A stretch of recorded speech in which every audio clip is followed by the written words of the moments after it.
semangat Bawaslu RI sebenarnya bagaimana masyarakat ini tanpa ada Bawaslu secara kelembagaan, mereka secara sudah sadar kesadaran ya. itu melakukan pengawasan. Nah, ini menarik Mas.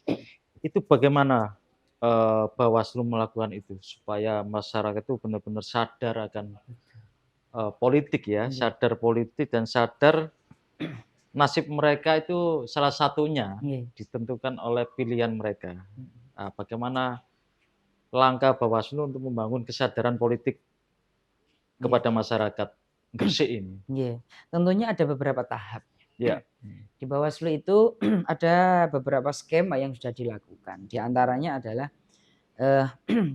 kita melalui pendidikan, kita punya yang namanya pendidikan kader pengawas partisipatif. Oh, siapa itu yang bisa mengikuti itu?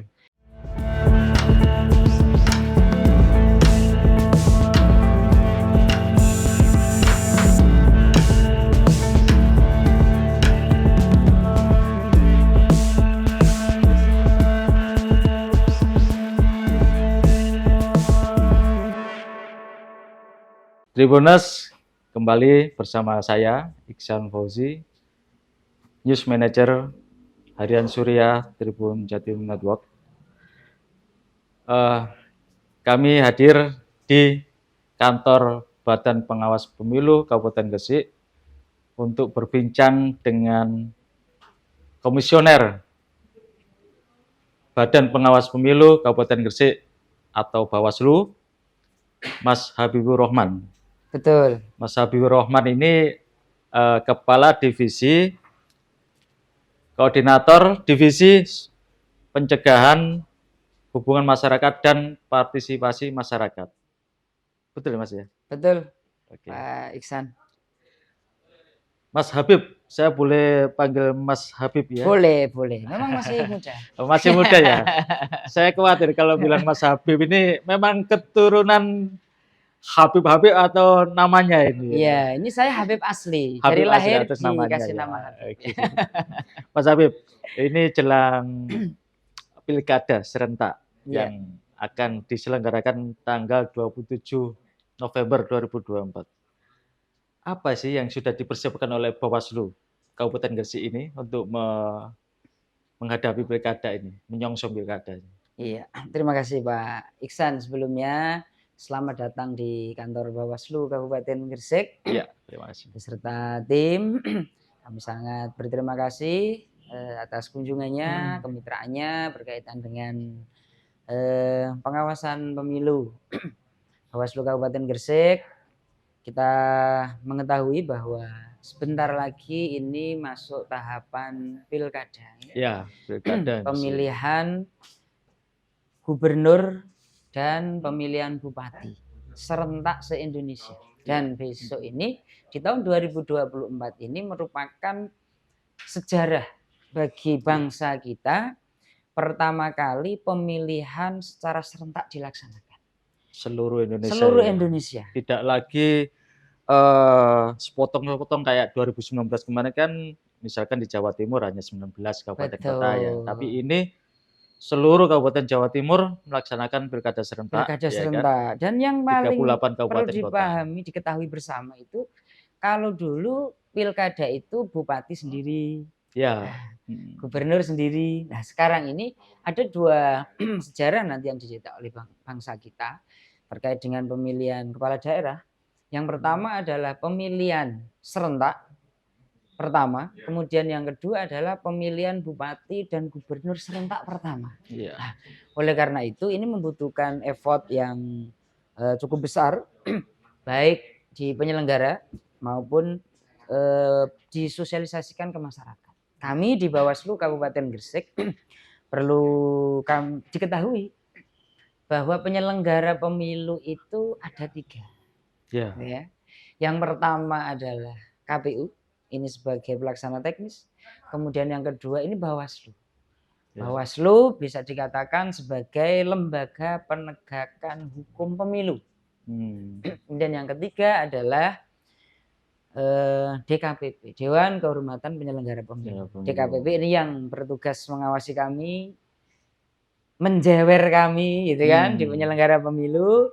Nah, oleh karena itu Bawaslu dalam hal persiapan pilkada apa yang sudah dilakukan, yang akan dilakukan dan seterusnya. Sesuai dengan kewenangan kami di undang-undang bahwa Bawaslu ini mempunyai 2 kewenangan. Yang pertama adalah kewenangan melakukan pencegahan pelanggaran, yang kedua adalah melakukan penanganan pelanggaran. Kalau pelanggaran apa saja yang ada dalam undang-undang itu, Mas? Berkaitan dengan penanganan pelanggaran, di Bawaslu itu mengedepankan pencegahan sebenarnya. Ya. Sebelum terjadi pelanggaran Bawaslu mengedepankan pencegahan. Apa artinya pencegahannya? Melakukan sosialisasi Betul, dulu ya pada termasuk masyarakat, pada kandidat ya. Termasuk sosialisasi tadi, termasuk partisipasi masyarakat dan seterusnya. Nah, kalau ngomong berkaitan dengan penanganan pelanggaran, penanganan pelanggaran itu banyak. Bawaslu diberi kewenangan yang luar biasa oleh undang-undang. Baik kewenangan penanganan pelanggaran proses maupun penanganan pelanggaran pidana. Pelanggaran proses juga di Bawaslu, pelanggaran pidana pemilu juga di Bawaslu. Hanya satu, dalam proses penanganan pelanggaran, proses pemilu maupun pilkada, ini yang tidak di Bawaslu. Apa? Penanganan pelanggaran PHPU, perselisihan hasil pemilu. Baru kalau perselisihan ini di Mahkamah Konstitusi, yang barusan kemarin kita semuanya mengetahui bahwa sudah penanganan pelanggaran perselisihan hasil ini di Pilpres ya Pilpres kemarin. Yang Pilpres kan Pileg kan masih jalan ini kan. Ya, Pilpres kemarin sudah putusan, sekarang Pileg. Nah, Bawaslu dalam melakukan pengawasan ini beriringan dengan tahapan penyelenggaraan yang sudah digedok oleh yang diputuskan oleh KPU. Saat ini Bawaslu ini sedang melakukan proses pengawasan rekrutmen badan ad hoc untuk Panwascam, untuk PPK. Untuk PPK. Ya, untuk PPK dan PPS. Oh ya, oke. Bawaslu juga melakukan pengawasan ya. Apakah rekrutmen yang dilakukan oleh KPU itu ada pelanggaran atau tidak? Betul. Itu juga menjadi domain kami untuk melakukan proses pengawasan tersebut. Nah, dalam proses pengawasan itu mekanisme yang dipakai oleh Bawaslu adalah pencegahan. Apa itu bentuknya? Pasti di setiap tahapan Bawaslu mengeluarkan yang namanya imbauan. Imbauan itu sifatnya adalah mengingatkan kepada pihak-pihak. Siapa ini yang diingatkan ini? Tergantung tahapan apa. Ya. Kalau sekarang tahapannya adalah rekrutmen badan ad hoc oleh KPU, maka Bawaslu mengingatkan kepada KPU. Apa yang diingatkan? Pertama, terkait dengan tata cara prosedur rekrutmen badan ad hoc, tolong dipatuhi. Kemudian persyaratannya tolong dilengkapi sesuai dengan peraturan perundang-undangan sampai dengan penetapannya. Selama ini apakah sudah ada temuan dari Bawaslu sendiri? Ada misalkan dugaan-dugaan pelanggaran gitu yang dilakukan oleh KPU dalam penyelenggaraan rekrutmen? Untuk rekrutmen yang paling PPK, banyak gini, yang paling banyak itu mungkin ya, misalkan mereka merekrut teman-temannya sendiri atau satu golongannya sendiri. Itu boleh nggak itu ya sebenarnya kalau dalam aturan itu? Secara norma memang tidak disebutkan secara spesifik berkaitan dengan hal tersebut. Tapi kita mengacu kepada norma terkait dengan syarat. Syarat menjadi badan ad hoc. Yang paling banyak ini sampai saat ini memang karena ini masih pemberkasan ya, di kawan-kawan KPU masih belum ada laporan kepada kami, tapi kita mengantisipasi. Apa antisipasi kita? Kita mengantisipasi biasanya paling banyak itu badan ad hoc ini masuk di Sipol. Apa itu, Mas? Sipol biar masyarakat itu, tahu ini. Sipol itu sistem informasi partai politik. Sistem informasi partai politik. Sipol, sistem informasi partai politik. Sipol itu adalah platform yang dibuat oleh KPU untuk memverifikasi keanggotaan maupun pengurus partai politik. Nah, ini banyak masyarakat ini yang daftar di badan ad hoc penyelenggara pemilu, ini mereka masuk di sipol. Kalau mereka masuk di sipol, maka dapat diindikasikan bahwa yang bersangkutan ini menjadi bagian dari partai politik tertentu. Artinya gini, anggota PPK dan PPS itu dilarang menjadi anggota partai. Otomatis ada larangan ya? itu. Kenapa dilarang? Karena penyelenggara harus netral. Nanti takutnya cenderung ke partai tertentu kecenderungan itu ya. Partai tertentu atau calon tertentu. Itu yang paling ini ya, yang paling fundamental ya. Paling fundamental. Maka kita perlu mengamati bersama. Dari sekian calon, gitu kan? Dari sekian calon yang daftar, maka harus cermat. Maka masyarakat misalkan nanti ditemukan ada indikasi para calon yang diumumkan oleh KPU itu terindikasi mengarah kepada anggota partai, pengurus partai, atau pernah mendukung misalkan salah satu partai, bisa nanti disampaikan kepada kami di Bawaslu untuk kita tindak lanjuti. Itu Bawaslu itu mengawasi rekrutmen itu sampai melihat medsos calon PPK PPS juga? Kan bisa jadi gini, si A misalkan ya, mendaftarkan menjadi anggota PPK dan PPS. Lah pada Pilpres kemarin dia sering mengupload di media sosialnya, di akun pribadinya ya, dukungan-dukungan terhadap calon tertentu atau partai tertentu. Itu sampai ke sana nggak pengawasannya Bawaslu itu? Di Bawaslu ini harus detail pengawasannya. Harus detail, harus jelas, harus komplit. Karena ini akan dikaji di Bawaslu dan akan direkomendasikan. Maka Bawaslu dalam hal melakukan pengawasan ini banyak hal yang menjadi aspek pertimbangan kami.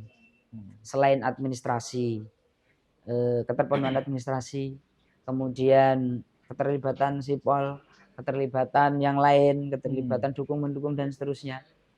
Termasuk bisa jadi nanti mengarah kepada ke media sosial. Karena yang paling mungkin dan paling mudah untuk melakukan tracking, istilahnya tracking para calon itu latar belakang calon ya di media sosial. Pengawasan itu ya. Mas, bagaimana Bawaslu mempersiapkan diri mendorong pengawasan partisipatif berbasis masyarakat sipil ini tadi ya, di Pilkada serentak 2024 ini? Pengalaman pemilu 2024 kemarin, Bawaslu kemarin melibatkan 20 komunitas. 20 komunitas. 20 komunitas. Apa saja itu, Di antaranya ormas ya. Ormas ini ada yang ormas kepemudaan, ada ormas komunitas. Nah, kalau yang lumrahnya kan ada baik ormas sosial maupun ormas keagamaan, gitu kan. Kita juga kemarin menggandeng ormas atau komunitas disabilitas. Banyak di Gresik. Ormas disabilitas. Ada juga kemarin kita juga menggandeng perempuan. Perempuan. Jadi total kemarin yang tergabung di kami di Bawaslu Kabupaten Gresik yang terlibat dalam proses pengawasan ini ada kurang lebih sekitar 1.000 masyarakat yang terlibat untuk bersama-sama ikut mengawasi proses pemilu kemarin. Nah, dampak dari hasil pengawasan itu cukup signifikan. Apa itu? Termasuk misalkan ada kegiatan kampanye misalkan di masyarakat, gitu kan? Yang itu tidak berizin misalkan, tidak ada pemberitahuan misalkan. Nah itu kita banyak informasi itu dari masyarakat itu. Komunitas. Mereka menyampaikan melalui apa? Ya, termasuk melalui hotline yang kami sampaikan di awal tadi. Kalau dibandingkan dengan, ada nggak yang melaporkan melalui media sosialnya Bawaslu? Misalkan di Twitter maupun biasanya melalui Instagram, istilahnya apa? DM ya. Oh, melalui direct chat itu ya, message, ya. melalui chat itu ada. Itu sangat membantu kami dalam rangka informasi awal. Bahwa di tempat ini, di jam ini ada kegiatan seperti ini. Baru kami nanti menginstruksikan kepada jajaran kami untuk menindaklanjuti informasi tersebut. Nah, gitu. Itu sangat efektif. Nanti di Pilkada 2024 ini insya Allah nanti akan kita lanjutkan, akan kita kembangkan, akan kita kuatkan dalam rangka Bawaslu ini adalah lembaga pengawas, ya kan. Semangat Bawaslu RI sebenarnya bagaimana masyarakat ini tanpa ada Bawaslu secara kelembagaan, mereka secara sudah sadar kesadaran itu melakukan pengawasan. Nah, ini menarik, Mas. Itu bagaimana Bawaslu melakukan itu supaya masyarakat itu benar-benar sadar akan politik ya, sadar politik dan sadar nasib mereka itu salah satunya ditentukan oleh pilihan mereka. Nah, bagaimana langkah Bawaslu untuk membangun kesadaran politik kepada masyarakat Gresik ini? Tentunya ada beberapa tahap. Di Bawaslu itu ada beberapa skema yang sudah dilakukan. Di antaranya adalah kita melalui pendidikan, kita punya yang namanya pendidikan kader pengawas partisipatif. Oh, siapa itu yang bisa mengikuti itu? Kalau pendidikan kader pengawas partisipatif, sasaran kami adalah kawan-kawan anak-anak muda, mahasiswa, organisasi kepemudaan. Kenapa sasaran kita itu? Kita didik mereka. Anak-anak muda ini kita didik sedemikian rupa, kurikulumnya sudah kita siapkan, kita karantina, gitu kan, beberapa hari. Kita pintarkan mereka berkaitan dengan kesadaran politik, kesadaran demokrasi, pentingnya partisipasi, peran mereka, kan gitu kan. Kesadaran dulu. Kesadaran. Kalau mereka sudah sadar, mereka sudah merasa bahwa ini menjadi tanggung jawab bersama, nah, baru nanti actionnya. Apa actionnya? Actionnya adalah mereka kita kasih ruang menjadi yang namanya kalau di pemilu kemarin mitra pengawas pemilu. Mitra pengawas pemilu. Kita jadikan mitra pengawas pemilu. Tahapannya gitu ya. Ada pendidikan politik, kemudian jadikan mitra. Mitra pengawas pemilu. Oke, selanjutnya baru nanti harapannya kalau mereka sudah sadar, mereka akan secara otomatis membentuk klaster. Menyampaikan secara sendiri kepada masyarakat atau masih ada pendampingan oleh Bawaslu sendiri? Targetnya adalah mereka kalau sudah sadar, harapannya dari mereka itu muncul komunitas.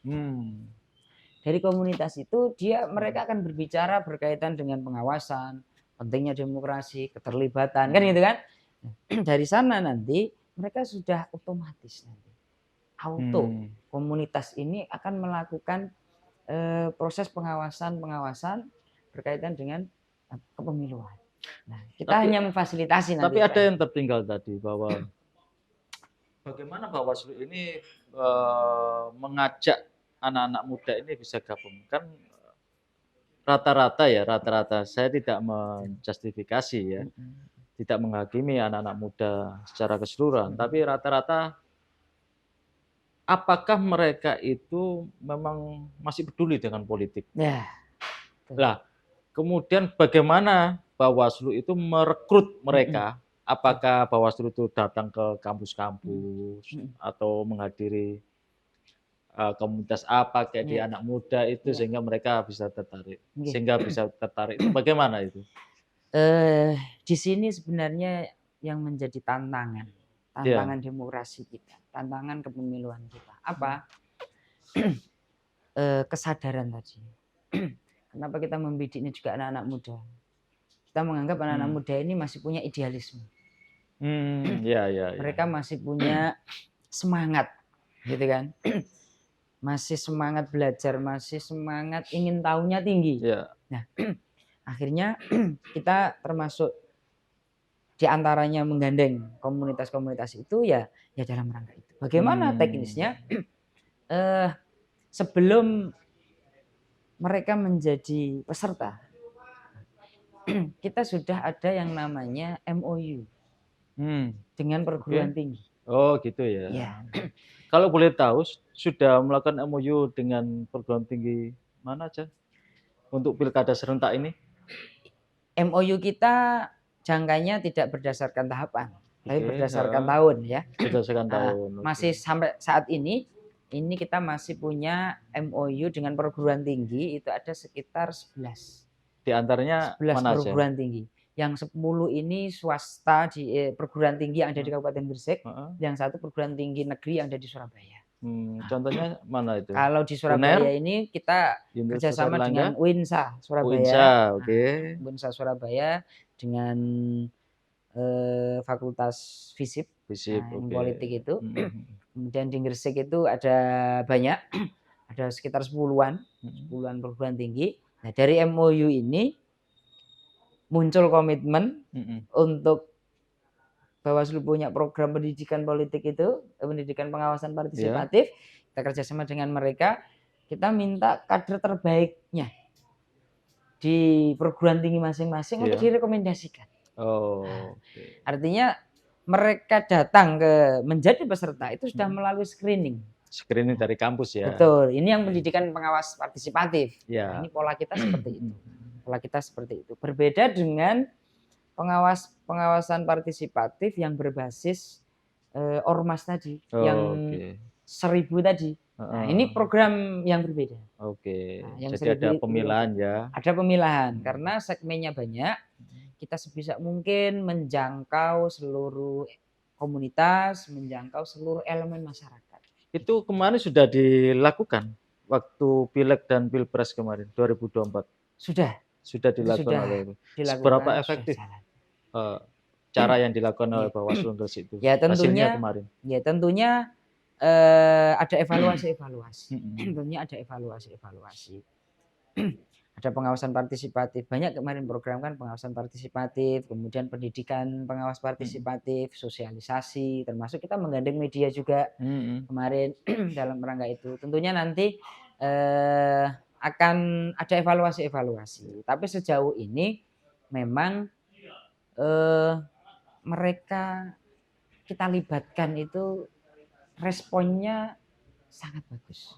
Responnya positif ya. Responnya positif. Pada saat pelaksanaan itu mereka juga menyampaikan informasi gitu ya. Banyak informasi yang disampaikan oleh masyarakat. Mitra Bawaslu. Mitra pengawas pemilu Kabupaten Gresik. Mitra pengawas ya. Mas, masyarakat juga perlu tahu. Apa sih sebenarnya atau apa saja pelanggaran pemilu itu? Supaya masyarakat juga paham gitu kan.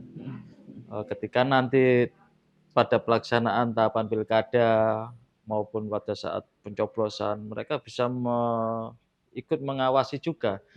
Dan mereka bisa mengerti apa sih pelanggaran pemilu yang dimaksud oleh undang-undang. Itu apa saja sebenarnya? Pelanggaran pemilu itu ada beberapa ya. Di antaranya adalah pelanggaran administrasi. Ini termasuk pilkada ya, pemilu kan termasuk pilkada ya, pilkada serentak. Ada pelanggaran administrasi. Ada pelanggaran. Contohnya apa Mas? Pelanggaran administrasi itu segala sesuatu yang ditetapkan oleh KPU. Ya. Contoh penetapan DCT, daftar calon tetap. Ya. Ternyata dalam proses itu ada yang dianggap tidak pas, kemudian melapor kepada kami, Bawaslu melakukan proses penanganan pelanggaran dan terbukti misalnya. Bawaslu akan merekomendasikan pelanggaran administrasi, di antaranya yang itu biasa kita sebut dengan pelanggaran proses gitu ya. Nah, itu bisa disengketakan kepada kami, nanti jatuhnya di pelanggaran administrasi. Termasuk misalkan kalau ada laporan ada dugaan ijazah palsu calon gitu ya, itu termasuk juga ya? Ya, kalau ijazah palsu calon itu yang berkaitan dengan pemalsuannya, ya kan? Pemalsuannya ini juga di Bawaslu, cuman pembuktiannya harus melalui yang lain, yang gitu lain, kan? Gakumdu ya. Nah, itu bisa mengarah kepada pidana. Oke, karena ya. Karena pemalsuannya. pemalsuan. Betul. Ada yang kedua adalah pelanggaran pidana. Pelanggaran pidana pemilu. Contoh pelanggaran pidana pemilu itu yang paling banyak itu adalah berkaitan dengan ini keterlibatan mobilisasi APH. Mobilisasi aparat desa juga. Aparat desa misalnya. TNI Polri. ASN. Aparatur sipil negara ya. Betul. Itu juga pidana. Boleh. Oke. Dan itu pidana tidak administrasi. Ada juga pelanggaran lainnya. Pelanggaran lainnya itu adalah pelanggaran-pelanggaran yang itu tidak masuk dalam kategori administrasi, tidak masuk kategori pidana pemilu. Contoh misalkan ini ada kewenangan kewenangan kepala desa misalnya. Nah, ini ada kaitannya dengan ketidaknetralan misalkan. Ini belum terbukti. Ini nanti rekomendasinya kami adalah kepada undang-undang lainnya, termasuk undang-undang ASN. Rekomendasi kami kepada atasannya. Itu basisnya tetap temuan Bawaslu dan laporan masyarakat. Dalam hal melakukan penanganan pelanggaran, Bawaslu ini pintu masuknya ada 2. Ya. Yang pertama adalah temuan. Temuan sendiri oleh Bawaslu. Temuan itu hasil pengawasan oleh Bawaslu, Bawascam sampai beserta di tingkat desa kelurahan. Ini namanya temuan. Ada pengawasan Bawaslu itu nanti dimasukkan dalam form hasil pengawasan. Gitu kan. Dari sana kalau ada potensi pelanggaran dilanjutkan ke penanganan pelanggaran. Ini di pintu masuknya temuan. Ada jangka waktu enggak penanganan pelanggaran itu dari pelaporan sampai penanganan? Kalau itu ada tergantung berapa hari tergantung itu? Tergantung ininya. Kalau yang di pemilu itu kalau tidak salah kalau yang ada yang laporan, ada yang temuan. Kalau yang temuan itu kalau selama sudah diregister, maka ini waktunya sudah berjalan. Sudah berjalan. Kalau tidak salah itu 10 hari atau 7 hari kerja. Nah, lupa saya. 7 sampai 10 hari kerja ya. Oke. Itu nanti ada tim di divisi khusus di penanganan pelanggaran. Mas, kemarin tuh kan yang rame di dalam sidang sengketa pemilu di Mahkamah Konstitusi itu salah satunya yang lebih banyak diulik oleh para pemohon adalah dugaan keterlibatan kepala desa Pengeran ya, kepala desa. Kemudian juga bansos yang ditengarai kecenderungan untuk mengarahkan pada salah satu pasangan calon, walaupun di MK memang tidak para pemohon tidak bisa membuktikan ya. Itu berdasarkan putusan MK ya. Nah, di sisi lain ini juga bisa merembet pada proses pilkada nanti, terutama akan bisa juga dilakukan oleh para petahana. Nah, KPK, Komisi Pemberantasan Korupsi, kapan hari juga sudah menghimbau kepada penyelenggara maupun kepada kontestan ya, atau Pemda ya, itu supaya tidak menggelontorkan bansos jelang-jelang pilkada serentak ini. Nah, apakah itu juga sudah menjadi isu di Bawaslu Gresik ini? Betul. Jadi ada norma di Undang-Undang Pilkada itu. Pasal 71 ayat 3 kalau tidak salah itu yang berkaitan dengan persiapan awal ini. Jadi menjelang H-60 6 bulan menjelang penetapan calon itu bupati tidak boleh melakukan mutasi. Mutasi pejabat ya. Oke. Yang kedua terkait dengan penyelenggaraan perencanaan program. Program, kegiatan dan lain sebagainya dilarang untuk menguntungkan atau merugikan salah satu calon. Normanya seperti itu. Nah, sekarang ini sudah menjadi salah satu fokus kami. Fokus kami di Bawaslu Kabupaten Gresik mengingatkan kepada jajaran instansi terkait, kemudian stakeholder terkait norma itu. Terkait norma itu. Larangan mutasi, kemudian juga mengingatkan pada saat penyusunan program, kegiatan, awas kan gitu kan. Meskipun kami di Bawaslu juga tidak tahu apakah petahana ini maju lagi apa tidak. Terlepas itu semua. Terlepas itu semua, siapapun ya, siapapun petahana ya, atau bukan hanya petahana. Bukan hanya petahana, tapi penyelenggara pemerintahan juga misalkan cenderung pada salah satu calon, kemudian dia membantu untuk menggelontorkan program itu kan, bukan hanya petahana juga kan, bisa jadi seperti itu. Lah, bagaimana Bawaslu itu mengawasi cara-cara seperti ini, indikasi-indikasi ini supaya tidak melanggar gitu ya? Yang jelas pertama sekali lagi Bawaslu mengedepankan pencegahan. Pencegahan. Kemarin kita sudah memberikan surat himbauan resmi kepada Pak Bupati. Yang berisi tentang? Yang diantaranya adalah yang pertama itu tadi mutasi itu, kemudian yang kedua adalah program-program itu, ya, program-program itu. Nah, untuk selanjutnya Bawaslu dalam hal ini melakukan pemantauan, pemantauan progres ini, pemantauan progres. Karena sampai dengan saat ini kan Bawaslu kan masih secara objek hukum kan belum ada ini. Calonnya belum gitu kan. Siapa dicalonkan kan masih belum. Tahapannya masih belum juga masih ya, belum di KPU juga. Betul, masih belum juga. Tapi Bawaslu ini sudah mulai mencatat ini. Kan gitu kan. Sudah mulai mencatat pada kejadian-kejadian yang itu ada potensi nanti di kemudian hari dipersoalkan. Bawaslu mulai kemarin tanggal 22 Maret itu sudah mulai mencatat. Mulai mencatat itu. Jadi hari-hari ini satu Bawaslu akan mengawasi tahapan KPU, kedua juga akan mengawasi penyelenggara pemerintahan juga ya. Untuk persiapan pilkada, termasuk nantinya bansos yang kemarin rame di Pilpres dan pemilu itu ya. Jadi memang gini, Bawaslu itu sekali lagi bisa dikatakan lembaga penegakan hukum pemilu. Gitu kan ya.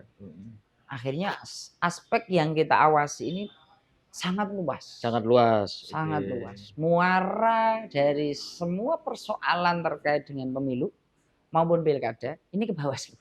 Itu gitulah kira-kira kan. Nah, oleh karena itu Bawaslu harus cermat.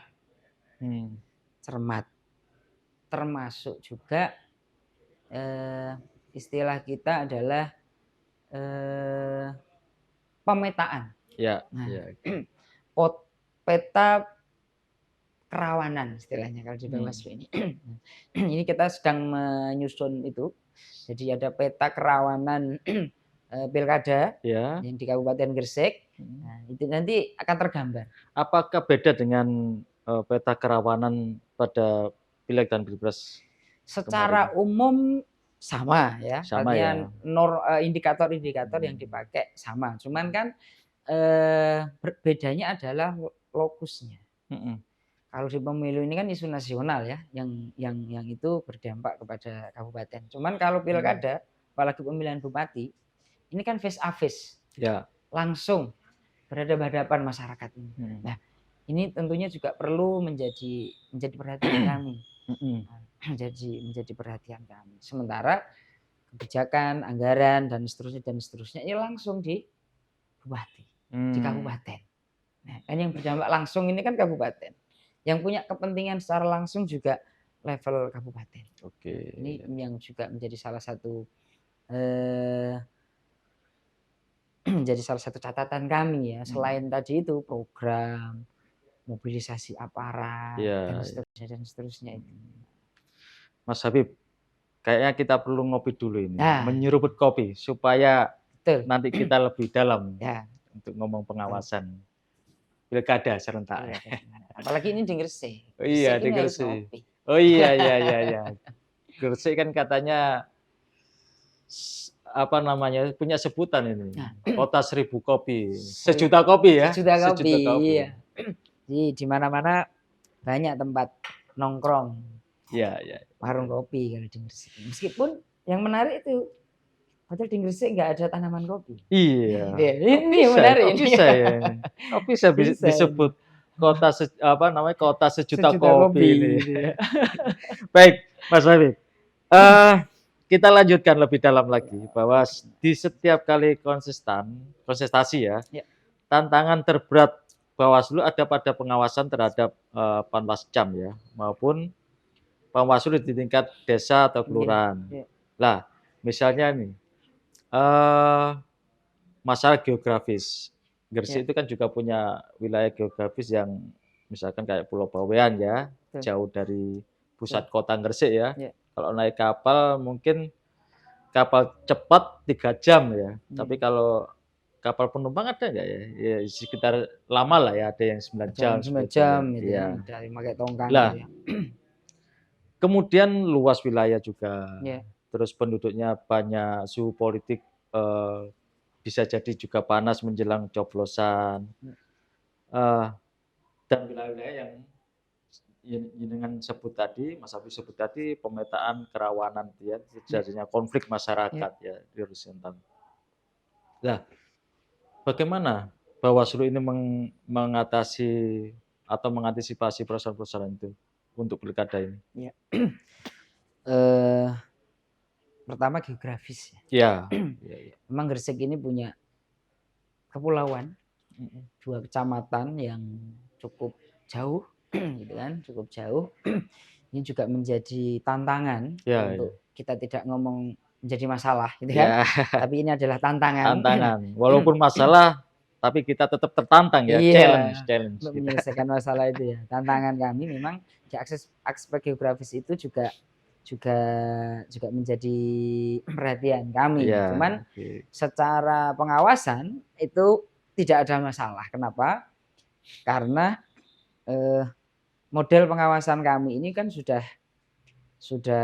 ini ya, selain manual juga digitalisasi pengawasan, gitu kan ya.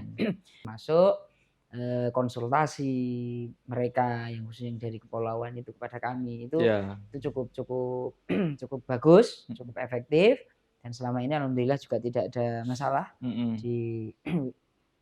tidak ada persoalan terkait dengan hal itu. Nah, kemudian selanjutnya adalah istilahnya setiap kecamatan, setiap zona ini kan punya tipologi masyarakat yang berbeda-beda. Ya, betul. Nah, tipologi itu yang kemudian menjadi pintu masuk kami dalam hal melakukan pengawasan tersebut. Stressingnya masyarakat perkotaan dengan masyarakat pedesaan ini kan tentunya berbeda. Nah, yang tahu adalah kawan-kawan di wilayah kecamatan dan desa masing-masing. Jadi melalui Panwascam dan Bawaslu tingkat desa dan kelurahan itu ya. Betul. Maka Bawaslu ini sebenarnya memang harus kreatif. Bawaslu itu harus kreatif. Beda dengan pelaksana teknis ya. Pelaksana teknis itu kan ketika tahapan A sampai B ini sudah ditetapkan maka harus dilakukan. Caranya seperti ini harus dilakukan. Bawaslu harus kreatif. Harus lebih dari itu. Contoh tadi misalnya ada potensi pelanggaran kampanye di daerah tersebut misalnya. Nah, bagaimana cara menyelesaikan masalah untuk melakukan pencegahan supaya tidak dilakukan. Nah, kan gitu kan? Pendekatannya ini berbeda. Masyarakat perkotaan, masyarakat kepulauan, masyarakat pedesaan ini berbeda. Bisa jadi masyarakat perkotaan diajak diskusi, mereka tahu gitu kan, mengerti, akhirnya tidak dilanjutkan. Di kami adalah istilah yang namanya sengketa cepat. Ketika langsung diketahui saat itu ada potensi pelanggaran, maka kita menyelesaikan di sana. Yang menyelesaikan teman-teman di Panwascam, kalau itu temuannya di tingkat kecamatan ya. Ya itu ya, yang dilakukan oleh Panwascam langsung atau Bawaslu yang mengintervensi? Jadi kawan-kawan Panwascam ini Penyelesaian. punya kewenangan untuk Oh, menyelesaikan sengketa. oke. Yang di kecamatan ini bisa menyelesaikan sengketa proses administrasi. Yang kawan-kawan di level PKD maupun PTPS ini bisa langsung sengketa cepat namanya. Sengketa cepat. Contoh sengketa cepat itu gini. Ada banner A. Ya. Misalkan. Ada banner A, kemudian ditutupi oleh caleg lain Ya, gitu kan. oke. Nah, ini kan Oleh calon ramai lain. kan ini kan. Ya. Nah, akhirnya dibawa ke Bawaslu, kita mediasi. Oke. Nah, seluruh penyelenggara pemilu bisa melakukan hal itu. Selama yang kedua belah pihak oke, selesai sudah. Cepat sengketa proses. Tidak sampai teradministrasi harus sidang dan seterusnya dan seterusnya. Ya, Itu bisa dilakukan oleh semuanya. Mas, pada pilkada serentak di Gresik ini kan hari ini yang sudah terpotret ya, walaupun belum menjadi calon, tapi setidaknya muncullah nama Bupati Gresik, Gus Yani ini kan. Kemudian ada juga kemarin tuh Dr. Alif itu ya, yang ketua DPC Gerindra juga mengambil formulir di Partai Demokrat. Nah, dia juga petinggi Gerindra di Gresik. Nah, dua orang ini kan dulu pernah bertarung juga menjadi kontestan pilkada ya di 2020. Ya, artinya ini akan menjadi rivalen pilkada. Misalkan kita mengantisipasi misalkan menjadi suhu panas di Gresik.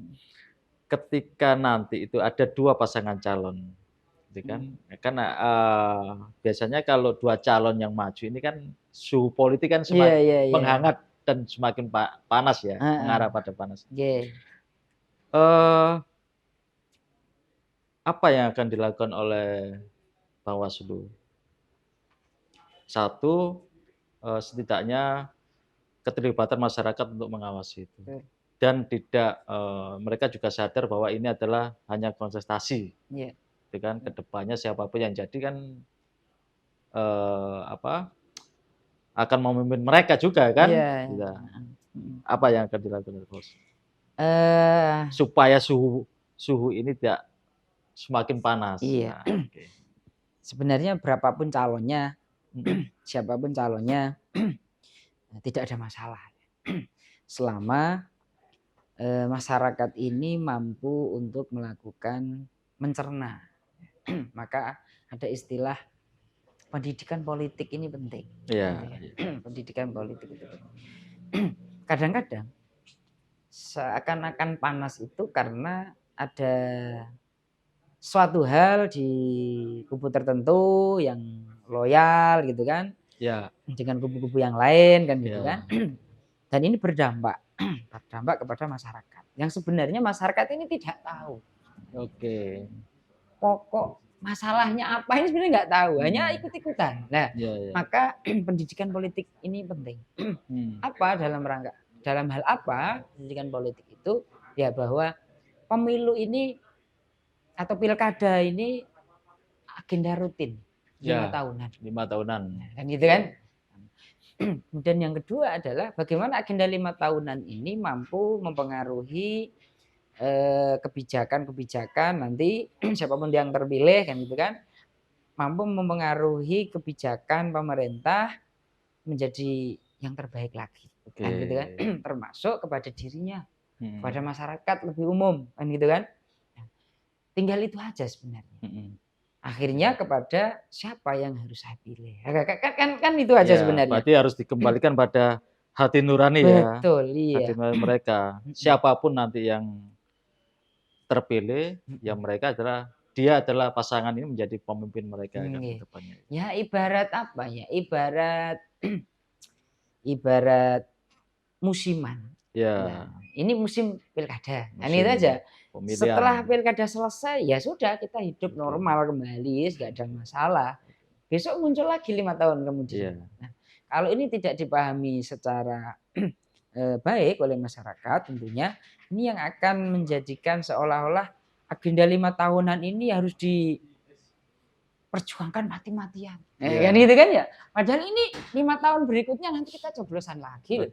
Kan gitu kan. Itu sih menurut kami. Tinggal bagaimana pendidikan masyarakat ini mampu digerakkan bersama-sama. Tidak cukup hanya penyelenggara pemilu, seluruh tokoh masyarakat, seluruh elemen masyarakat di Kabupaten Gresik ini harus terlibat. Satu lagi Mas Habib, masyarakat kita kadang-kala tidak tahu menahu, tapi kan mereka juga sekarang hampir setiap orang pegang HP. Bagaimana Bawaslu itu juga membantu menangkal hoax ini di masyarakat yang kemungkinan besar juga akan memanaskan suasana. Nah, bagaimana itu? Jadi beriringnya waktu, digitalisasi, kemudian juga media sosial ini sangat berkembang gitu kan. Ini di sisi lain masyarakat kita ini juga perlu kita sadarkan bahwa jangan gampang menerima informasi. Harus dicek. Harus dicek dan dipilah ya. Cek sebelum di-share gitu. Sebelum di-share. Jadi sharing sebelum saring sebelum sharing. Kan ada istilah itu ya, itu kan. Saring dulu sebelum di-share kan gitu kan ya. Itu benar sangat sangat penting itu. Soalnya masyarakat kita itu juga kadang-kadang punya emosi punya gini. Seolah-olah kita yang nge-share duluan itu seolah-olah dia dianggap menjadi orang yang paling tahu. Gitu kan. Tapi jangan lupa kita ada undang-undang ITE juga kan. Nah, itu kan bahayanya ketika kita sembarangan nge-share informasi-informasi yang tidak benar, hoax gitu kan. Itu kita kena juga kan di pidana ya. Di pidana itu. Makanya sebenarnya masyarakat ya sekali lagi ini pengetahuan. Pengetahuan, informasi kepada masyarakat bahwa terkait dengan informasi apapun itu sebenarnya harus disaring dulu. Tidak hanya tidak hanya ngomong persoalan pemilu sebenarnya. Apalagi ini momen pemilu, momen pilkada. Ini kan gampang. Apalagi ini pilkada. Kenapa? Ini pilkada ini kan kaitannya langsung berhadapan dengan masyarakat situ sendiri. Kalau pilpres ini kan kita nggak kenal sih. Ya tahu, cuman mereka kan nggak kenal calon presidennya. Calon presiden nggak tahu kan gitu kan. Nah, tapi ini jaraknya sangat dekat pilkada ini. Jaraknya sangat dekat. Ketika ini kita tidak mampu untuk mengolah informasi-informasi ini yang bahaya. Bisa jadi antar keluarga, antar tetangga. Jangan sampai itu terjadi. Jangan sampai terjadi. Baik, Tribuners, di ujung waktu bincang-bincang kita dengan Mas Habib, Komisioner Bawaslu Kabupaten Gresik. Satu hal Mas, saya minta Mas Habib memberikan imbauan kepada masyarakat pada menjelang pilkada serentak ini. Apa sih yang perlu disampaikan pada masyarakat oleh Bawaslu? Yang jelas menjelang pelaksanaan pilkada 2024 ini, mari kita jadikan momen pilkada ini dengan momen yang momen kemenangan masyarakat Gresik. Bahwa pilkada ini agenda rutin 5 tahunan. Mari kita jadikan ajang 5 tahunan ini dengan sukacita, riang gembira. Jangan sampai kita dipecah belah masyarakat Gresik. Nah, apabila nanti misalkan dalam proses penyelenggaraan pilkada ini di 2024 di Kabupaten Gresik ada hal-hal yang itu ditemukan oleh masyarakat.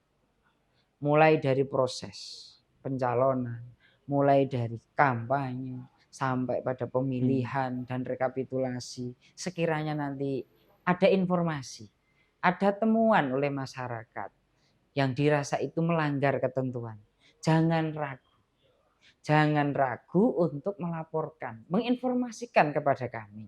Karena memang tantangan kami di Bawaslu di pengawas pemilu itu adalah bagaimana masyarakat ini berani untuk terlibat, berani untuk melaporkan apabila ada dugaan-dugaan, potensi-potensi pelanggaran.